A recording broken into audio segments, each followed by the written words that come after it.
दोस्तों नमस्कार। दोस्तों आज हम एक गैप के बाद ये ब्लॉग लेकर आए हैं। हमने लास्ट शूट किया था, आपको एक ब्लॉग दिया था 12 अक्टूबर को, जिसमें हमने मंगल ग्रह की ग्रह स्थिति के बारे में डिस्कस किया था। तो उसमें हमने दो प्रेडिक्शन की थी, जो प्रेडिक्शन एकदम ट्रू निकली हैं, जिनको आप हमारे ब्लॉग के पिछले ब्लॉग को आप रेफ़र भी कर सकते हैं, जिसका लिंक मैंने इसी के ब्लॉग के डिस्क्रिप्शन में डाल दिया है। उसमें हमने दो प्रेडिक्शन की थी। एक तो प्रेडिक्शन ये थी कि साइबर स्कैम बहुत बहुत होंगे इस पीरियड में, 3 महीने के पीरियड में। और आप लोगों ने भी देखा कि साइबर स्कैम की न्यूज़ इतनी ज़्यादा आ गई है, पूरे वर्ल्ड वाइड ही ये स्कैम होने लग रहे हैं। इसके अलावा हमने इंडियन शेयर मार्केट में प्रेडिक्शन की थी कि एक करेक्शन आएगा, और वो करेक्शन आपने देखा भी कि 27 सितंबर का जो टॉप बना था उसके बाद ये करेक्शन आया। और अभी जो सेंसेक्स में अगर हम गिने तो 85,000 का जो टॉप लगा था 27 सितंबर को, उसके बाद ये जो स्थिति बनी है, और परसों जब ट्रंप साहब ने शपथ ली है उसके बाद ये 75,000 सेंसेक्स का लेवल आया है। तो इसको आप करीबन 15% करेक्शन मान सकते हैं। और बट कुछ इंडिविजुअल स्टॉक्स में तो 25 से 30%, 50% की करेक्शन भी आई है। तो ये एक दो हमने प्रेडिक्शन की थी पिछले ब्लॉग में, जब मंगल ग्रह का जो भ्रमण था कर्क राशि में। अब मंगल ग्रह 21 तारीख को, जैसा कि आप कुंडली में भी देख सकते हैं, जो स्क्रीन पे आपके सामने आ रही है, कि मंगल ग्रह जो 20 अक्टूबर को 00 डिग्री पे थे, कर्क राशि में जाने के लिए जा रहे थे, और वहाँ से 7 दिसंबर को वक्री हुए। तो जैसा कि मैंने आपको पिछले ब्लॉग में बताया भी था कि जब मंगल ग्रह वक्री होते हैं तो जिस तरह से कोई सोल्जर होता है और वो अपने घर गया है और वहाँ पे उसको लेटर या टेलीग्राम या मैसेज आता है कि आप वापस बैरक पे रिपोर्ट करिए, तो उसकी मनोस्थिति क्या होगी, और वो चिड़चिड़ापन होता है। और वही कुछ स्टेज मंगल के साथ थी, जिसमें आपने देखा कि 7 तारीख को जैसे ही मंगल वक्री हुए तो लॉस एंजलिस में एक फायर, जो हॉलीवुड में जो फायर हुई कैलिफोर्निया में, जो अभी तक बुझाई नहीं गई है, और उसमें millions and billions of dollars का नुकसान हुआ। तो इस तरह से मंगल जो है, बिकॉज वो युद्ध का, आग का कारक है, और गुस्सा और हीट का, तो जिसकी वजह से ये सब चीज़ें हो रही हैं, विचित्र जो ग्रह स्थिति थी। अब चूंकि मंगल वापस मिथुन में वापस आ गए हैं, और वो 21 तारीख को ही आए हैं, और 21 तारीख को जब वो मिथुन में आए हैं तो अब ये जो स्थितियां बनेंगी वो थोड़ी अलग होंगी, जिसमें जैसे कि आपने मिस्टर डोनाल्ड ट्रंप की ओथ सेरेमनी देखी, और उन्होंने एक डिसीजन लेने शुरू कर दिए फास्ट, और उसमें उनके माइंड में इस टाइम पर जो मेन कंपटीशन है, या उनका जो भी उनके माइंड में बातें हैं, वो चाइना को लेकर काफ़ी नेगेटिव है। तो वो चाइना को काफ़ी नेगेटिव दृष्टि से देख रहे हैं। तो जब चाइना को काफ़ी कुछ गलत होने वाला है, तो इसमें एशिया पैसिफिक रीजन अफेक्ट होने वाला है। एशिया पैसिफिक रीजन जब अफेक्ट होगा तो बट नेचुरल हम भी कहीं ना कहीं ड्रैग होंगे, तो इंडिया भी ड्रैग ऑन होगा इस जो भी एपिसोड होगा चाइना के साथ। तो इसमें कुछ अच्छा भी होगा, कुछ बुरा भी होगा। जो अभी जो स्थिति अभी दिख रही है, जिसमें बुरा ये हो रहा है कि जो डंकी रूट से कुछ लोग गए हुए हैं, यूएस से गए हुए हैं, उनको वापस डिपोर्ट किया जा रहा है, और इंडियन गवर्नमेंट भी इस चीज़ को सपोर्ट ही कर रही है। इसको आप इस तरह से भी समझ सकते हैं, जैसे कि हमारे कंट्री के अंदर बांग्लादेश से अगर डंकी रूट से ही इलीगल इमिग्रेंट्स आते हैं, तो हम सब लोग चाहते हैं कि वो वापस जाएं। तो क्योंकि सारा क्राइम और गलत चीज़ें उनके थ्रू ज़्यादा होती हैं। तो कुछ इस तरह से ही अमेरिका के अंदर भी स्टेज है, और वहाँ पर जो अप्रवासी हैं उनको वापस भेजा जा रहा है, डिपोर्ट किया जा रहा है, जिसमें मैक्सिको, एल सल्वाडोर और कंट्रीज़ के भी लोग हैं। खैर, हम इंडिया की बात ही कर रहे हैं यहाँ पर हम आज के एपिसोड में।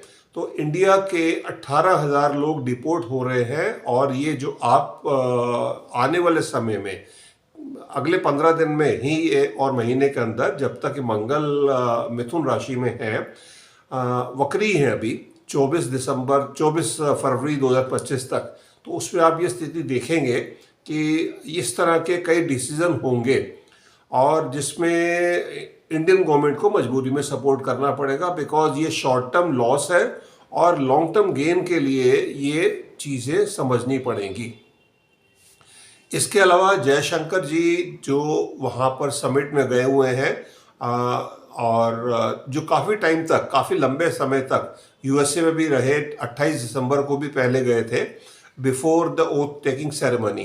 तो ये बैकग्राउंड में कुछ चीज़ें बन रही हैं, जो पक रही हैं, जो हमें आने वाले टाइम में हमारे देश को काफ़ी अच्छा देने वाली हैं। तो आप ऐसा समझ सकते हैं कि चाइना का नुकसान और इंडिया का गेन ये आने वाले समय में हमें दिखेगा। बट इसके अलावा चाइना भी फुली प्रिपेयर होगा, ऐसा नहीं है कि चाइना को ये चीज़ें नहीं पता। और क्योंकि ट्रंप तो 5 नवंबर को ही, 6 नवंबर को ही जीत के आ गए थे, और उसके बाद 2.5 महीने का समय था।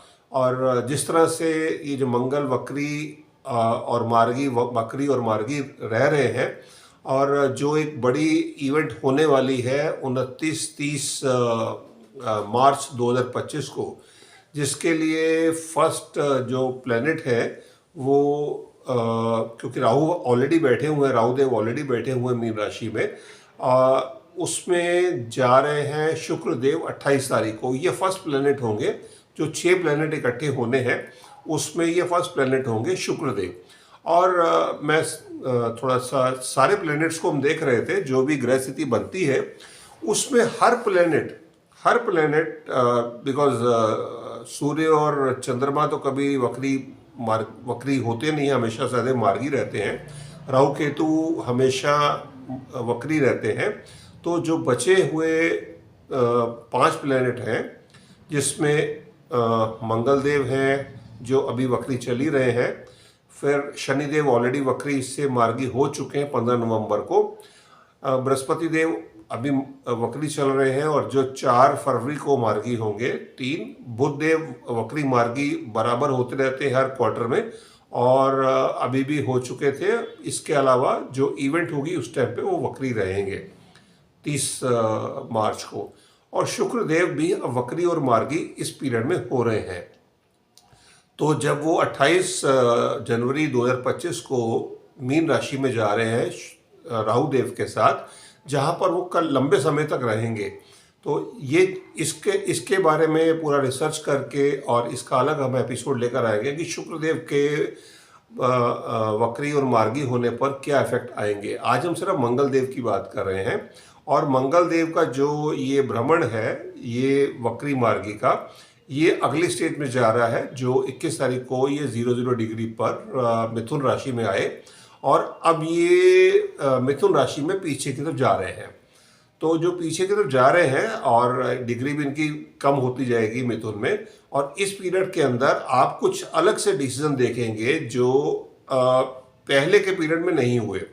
ये जो वक्री पीरियड है ये 24 फरवरी तक रहेगा, और फिर 24 फरवरी के बाद फाइनली मंगल देव मार्गी हो जाएंगे, और वहीं से जो वो 24 फरवरी की डिग्री होगी जो आपके स्क्रीन पर भी आ रही है मिथुन राशि में, वहाँ से वो मार्गी होंगे, और फाइनली वो आगे की तरफ बढ़ेंगे मिथुन राशि को क्रॉस करते हुए, और फिर कर्क राशि क्रॉस करते हुए, और जून तक का उनका ये भ्रमण रहने वाला है मिथुन और कर्क में। तो ये बहुत कुछ कहता है। और उसके बाद जो आप नए समीकरण देखेंगे, अभी क्या है कि अभी एक 3 जो अलाइनमेंट है वर्ल्ड के अंदर वो चल रहे हैं। एक तो नेटो चल रहा है, नेटो में आप समझते हैं कि 30 कंट्रीज हैं यूरोप के, और उसके साथ अमेरिका है, जिसको ट्रंप आने वाले टाइम में एक तरह से इसी पीरियड के अंदर हटा देंगे या अलग हो जाएंगे, जिसमें काफ़ी होने के चांसेस हैं। तो यूरोप एक अलग दिशा में जाएगा और यूएसए तो ऑलरेडी अपनी जो दिशा है वो बना चुका है कि उसको अपने एक्सपेंसेस या दूसरे कंट्रीज़ के बर्डन्स को नहीं लेना है। ना तो कहीं पर फौज भेजनी है और ना ही किसी दूसरे कंट्री को अननेसेसरी एड देनी है। तो एक तो ये बात हो गई। दूसरा, दो और है जो गुड बने हुए हैं। एक तो क्वाड है जिसमें यूएसए है, इंडिया है, ऑस्ट्रेलिया है और जापान है। इसको स्ट्रॉन्ग किया जाएगा। जो अभी तक एक डिप्लोमेटिक ऑर्गेनाइजेशन थी, इसको मिलिट्री रूप भी दिया जाएगा आने वाले समय में। अभी तो उसमें फॉरेन मिनिस्टर्स और स्टेट हेड जो हैं वो पार्टिसिपेट करते हैं। तो जिसकी क्वाड की मीटिंग अगली जो है इंडिया में ही होने वाली है 2025 में, जिसके लिए ट्रम्प साहब ने अभी हाँ कर दी है कि वो इंडिया भी आएंगे 2025 में क्वाड सम्मेलन में। इसके अलावा एक और अलाइनमेंट जो ऑलरेडी चल रहा है, जो उसमें ब्रिक्स है। ब्रिक्स के अंदर ब्राज़ील, रशिया, इंडिया, चाइना और साउथ अफ्रीका, ये 5 कंट्रीज़ हैं। और इसको एनलार्ज किया है रशिया ने इनिशिएटिव लेकर, और कुछ मिडल ईस्ट के कंट्रीज़ भी उसमें जोड़े जा रहे हैं। तो रशिया का और चाइना का ये रहेगा कि ब्रिक्स को और स्ट्रॉन्ग किया जाए, जिसमें और कंट्रीज जुड़े और लाइक माइंडेड कंट्रीज। और क्वाड का, यूएसए का जो इंटरेस्ट रहेगा कि क्वाड को और एक्सपेंड किया जाए और बढ़ाया जाए। तो इन दोनों जो नए जो ये बन रहे हैं, इसके साथ नेटो का एंड होने वाला है, जो हम 2025-26 में ही होते हुए देखेंगे। होपफुली 2025 में ही ये नेटो का एक एंड हो जाएगा और नेटो बिखर जाएगा, और जिसमें कुछ कंट्रीज क्वाड में जुड़ जाएंगे, कुछ ब्रिक्स में जुड़ जाएंगे। तो ये प्रेडिक्शन अभी है। शेयर मार्केट प्रेशर में ही रहने वाली है अगले 6 महीने तक। हाँ, अगर कुछ अलग से यूएसए को डिक्लेयर करता है इंडियंस के लिए, तो H1B वीज़ा या कुछ AI के ऊपर, तो उससे कुछ या कुछ हमें मिलिट्री एड या मिलिट्री इक्विपमेंट्स अलग से मिलते हैं, कुछ स्पेशल प्रोविज़न दिया जाता है मोस्ट फेवर्ड नेशन का। तो फिर वहाँ पर चीज़ें बदल सकती हैं, शेयर मार्केट में इमीडिएट जंप आ सकता है। बट अभी का जो पोजीशन है, जिसमें जियोपॉलिटिकल फैक्टर है, जिसमें यूएसए का फैक्टर मेन है, जो क्वार्टरली रिजल्ट्स भी उतने अच्छे नहीं आ रहे हैं, जिसमें कंपनीज की बैलेंस शीट अंडर प्रेशर है। तो ये शेयर मार्केट अभी प्रेशर में ही रहने वाली है, क्योंकि एफआई भी अभी पैसा निकाल ही रहे हैं और डीआई उतना मेकओवर नहीं कर पा रहे हैं, जिस वजह से मार्केट को अभी 85 को वापस क्रॉस करते हुए टाइम लगेगा। तो मैं अगले 6 महीने में तो नहीं इस पीरियड को देख पा रहा हूँ कि अगले 6 महीने में जून तक मार्केट 85 को वापस क्रॉस कर पाएगी। तो it will be sell on rallies ही है। अगर जो भी बीच में रैलीज आएंगी तो आप उसमें बेच के ही प्रॉफिट बना सकते हैं। इसके अलावा जो बड़ी इवेंट हो रही है उसके लिए हम एक अलग से एपिसोड लेकर आएंगे। आज के एपिसोड में तो हमने मंगल ग्रह की जो विचित्र स्थिति थी उसके बारे में बात की है। तो और इसमें मंगल क्योंकि छोटे भाई बहनों को भी दिखाता है, तो जिस तरह से हमने बात की कि कुछ नए अलाइनमेंट्स बनेंगे वर्ल्ड के अंदर, और जो पहले दोस्त थे वो दुश्मन हो जाएंगे और जो दुश्मन थे वो दो फ्रेंडली कंट्रीज हो जाएंगे। तो इस तरह की चीज़ें आप आने वाले समय में देखने वाले हैं। इसके अलावा फायर इंसिडेंट्स रहेंगे, बढ़ेंगे, क्योंकि मंगल अभी एग्रेसिव है काफ़ी ज़्यादा, और ये एग्रेसिव ही रहने वाले हैं। तो 24 फरवरी को इसके बारे में फिर हम वापस रिव्यू करेंगे। 24 फरवरी को जब मंगल मार्गी हो जाएंगे फाइनली मिथुन राशि में, और मिथुन के बाद फिर वो कर्क में जाएंगे और फिर फाइनली वो सिंह में पहुंचेंगे जून में जाकर। तो उसके लिए हम एक अलग एपिसोड लेकर आएंगे। और शुक्रदेव का जो वक्री पहले मार्गी हैं अभी तो, और फिर वो वक्री होंगे अप्रैल में जाकर 3 अप्रैल को। इसके बारे में हम अलग से रिसर्च करके आपके सामने एपिसोड लेकर आएंगे, क्योंकि शुक्रदेव वहाँ पर उच्च के होते हैं। तो इसमें कुछ लग्जरी, कुछ इवेंट्स, कुछ मैरिजेस बहुत ज़्यादा होंगी और वो मैरिजेस जो इस पीरियड में होंगी वो अच्छी चलेंगी भी।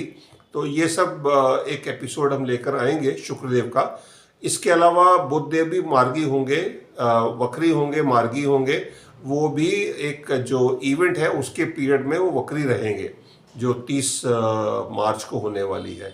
और 30 मार्च की इवेंट काफ़ी इम्पोर्टेंट होने वाली है और उसमें वर्ल्ड में बेसिकली उस इवेंट से जो इवेंट होने वाली है इसके बारे में और रिसर्च करके हम आपको एक एपिसोड अलग से देंगे वक्त आने पे। तो ये बिफोर द इवेंट, तो ये सब बातें हम आज के एपिसोड में थी। होपफुली आप इस पीरियड में थोड़ा कॉशियस फिर रहेंगे, बिकॉज साइबर स्कैम तो आने वाले टाइम में बढ़ेंगे ही बढ़ेंगे। तो साइबर स्कैम से आपने बचना है। किसी भी तरह के डिजिटल अरेस्ट या इस तरह की इवेंट से अपने आप को सेव रखना है और कोई भी अननेसेसरी डाउनलोड नहीं करना है। बिकॉज अगर आपको व्हाट्सएप पे कोई भी मैसेजेस आते हैं, कोई भी ई कार्ड भी आता है, तो आपने उसको डाउनलोड नहीं करना है, बिकॉज इसमें आप ही का नुकसान होगा। साइबर क्राइम जो है आने वाले टाइम में वर्ल्ड में हर जगह बढ़ता रहेगा, बढ़ता ही जाएगा। तो जो सजग रहेगा, जो किसी भी तरह के ट्रैप में नहीं फंसेगा, बिकॉज राहु की भी नेगेटिव एनर्जी है, तो लालच मिलेगा कि आप इन्वेस्ट करिए और वहाँ पर आपको अच्छा प्रॉफिट हो सकता है। तो इस तरह की चीज़ों से आपने बचना है।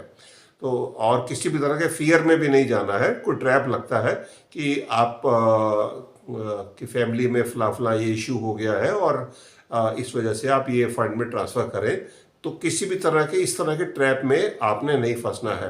तो ये एक वर्ड ऑफ कॉशन है। इसके साथ ही मैं अपनी वाणी को विराम देता हूँ और अब आपको रेगुलर एपिसोड मिलेंगे, बिकॉज जो मैंने आपको भी बताया था पिछले एपिसोड में कि एक परिवर्तन योग था। तो परिवर्तन योग का अब अभी वैसे तो 2 महीने अभी और हैं, वो जब 30 तारीख की इवेंट होगी जिसमें परिवर्तन योग में ये होना है कि शनिदेव जो अभी कुंभ राशि में है वो मीन राशि में चले जाएंगे और राहु देव जो मीन राशि में है वो वहाँ से कुंभ राशि में आ जाएंगे। तो ये परिवर्तन योग होना है। जो राहु देव ने डैमेजेस किया मीन राशि में उसको कवर अप करेंगे एक तरह से, और शनिदेव तो मेक ओवर करेंगे। ये किस तरह की इवेंट होगी इसके बारे में भी अलग से डिटेल में हमें बताना पड़ेगा। तो होपफुली आपने आज का एपिसोड एंजॉय किया होगा, और अगर आपके कुछ क्वेश्चंस हो तो काइंडली कमेंट बॉक्स में मेंशन करें और we will try to answer all these questions. नमस्कार।